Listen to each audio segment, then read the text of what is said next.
La polizia locale ha individuato appunto questa abitazione dove c'erano delle persone, c'era una cassettina proprio con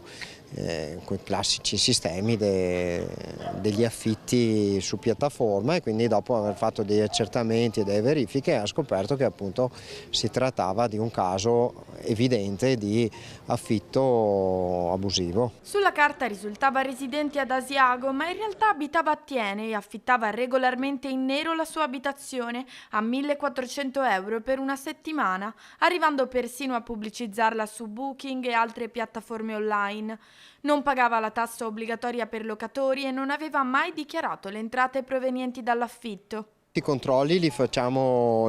regolarmente attraverso sia la polizia locale ma anche attraverso la Guardia di Finanza,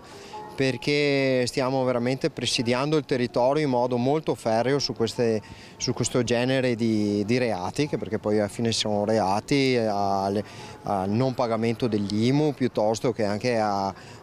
farsi pagare in nero e quant'altro, e c'è una vera e propria evasione fiscale. Una grande mobilitazione contro un problema che torna ogni anno in altopiano, soprattutto nei periodi di maggiore afflusso turistico. Un rischio maggiore perché è dato da tantissime seconde case, però abbiamo anche tantissime seconde case che vengono usate proprio come case di vacanza, quindi abbiamo tantissimi turisti che sono di casa ad Asiago,